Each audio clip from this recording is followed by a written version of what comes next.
Oui les amis, bonjour, j'espère que vous allez bien, pour ma part ça va. J'étais en train de constituer une vidéo sur les affaires religieuses que je suis tombé sur une autre vidéo qui parlait un peu des tests de fidélité. Ça m'a tellement choqué que je suis obligé de partager un peu cette réflexion avec vous. Honnêtement, je ne comprends pas le monde aujourd'hui en train de partir. Surtout l'Afrique, j'ai pitié de nos petits frères, de nos enfants qui arrivent là. Parce que d'ici peu, il n'y aura plus de femmes à épouser. Il n'y en aura plus, je vous dis vrai.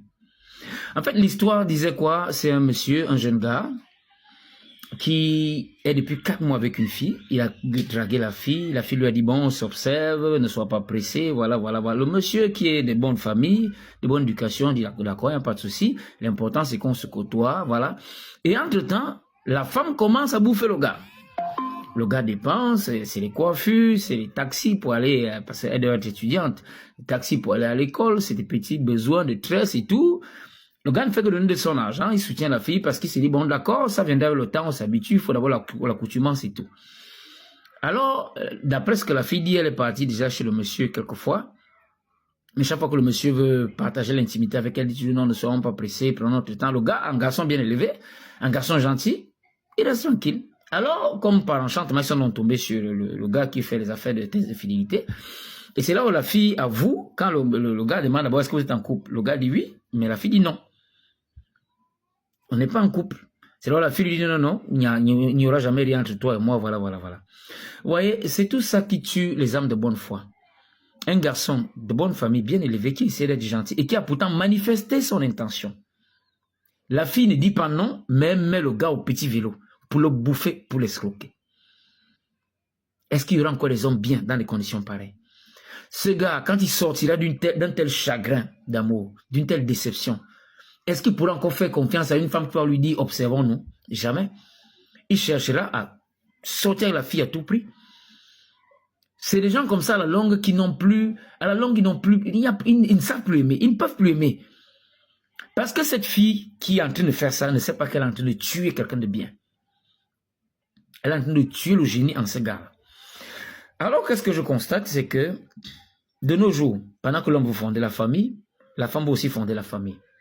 Pendant que l'homme va acheter un terrain pour construire, pour bâtir une maison et y mettre sa famille, la femme aussi va acheter le terrain pour construire une maison, c'est pas qu'on peut mettre qui.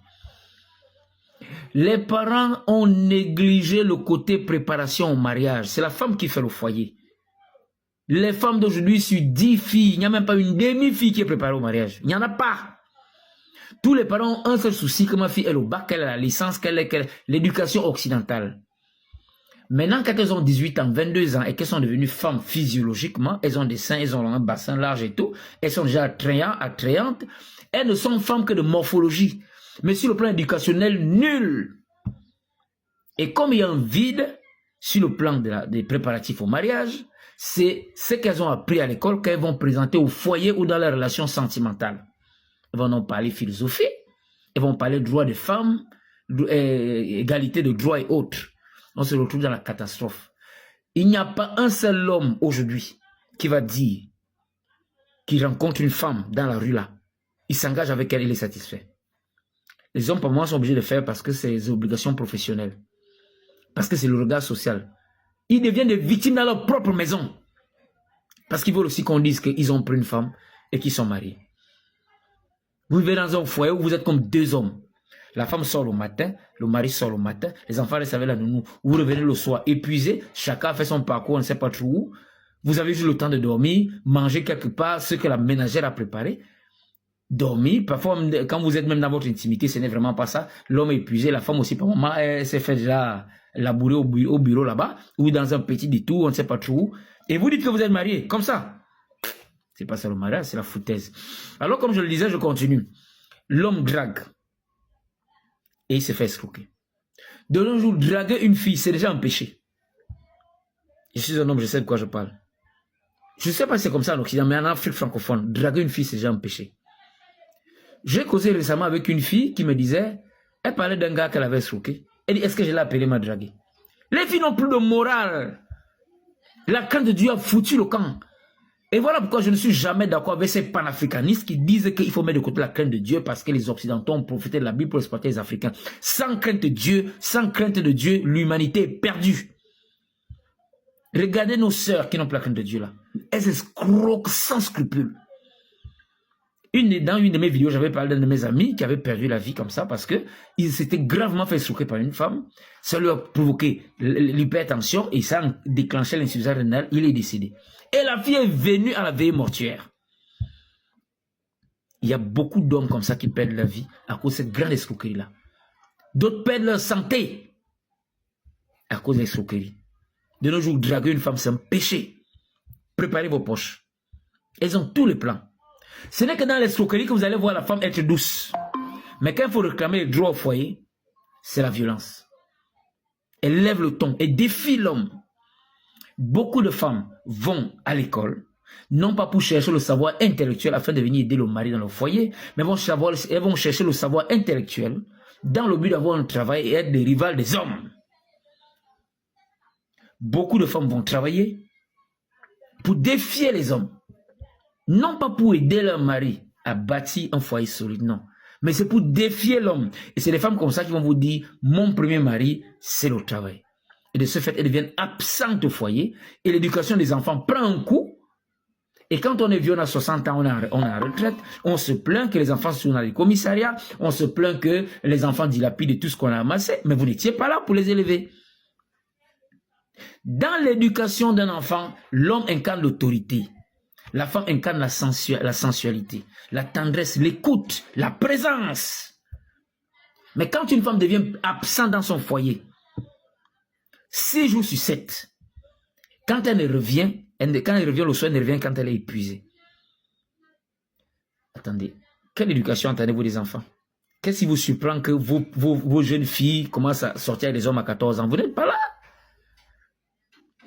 Et quand vous tombez sur une fille qui est issue d'une famille monoparentale, posez bien les pieds au sol, hein, vous comprenez? Quand vous rencontrez une fille, elle vous dit que mon père est dans tel quartier avec une autre femme, ma mère est dans tel quartier avec un autre homme, attention, il y a problème. Pire encore, si maman aime la personne, elle a que des hommes qui vacillent dans sa vie comme ça. Vous prenez la fille de ce genre de femme-là, vous allez confirmer le code. Voilà, et je disais encore que quand l'homme est patient, comme l'histoire de ce gars que je suis en train de raconter, très souvent, il a abusé. Il y a des femmes, quand vous les draguez, vont vous dire, oh, pose le geste, prouve que tu es capable. Hein? Et là, tu vas me conquérir. Voilà, voilà. Elles ne disent pas non. Hein. Comme elles vous parlent là, elles vont encore parler à 5 autres hommes comme ça. Vous croyez que vous êtes seul, vous n'êtes pas seul. Alors, elles vous mettent au travail. Vous commencez à prouver, parce que beaucoup d'hommes pensent que pour prouver à une femme que je l'aime, il faudrait que je lui offre des cadeaux, il faudrait que je lui donne de l'argent. Non. Pour une femme sage, elle doit livrer vos valeurs intrinsèques. Vous comprenez? On ne gagne pas le corps d'une femme avec l'argent. Si vous attirez la femme avec de l'argent, elle viendra prendre cet argent parce qu'elle est avec vous et vous abandonner plus tard. Au profit de quelqu'un qui aura plus d'argent que vous. Vous comprenez ça?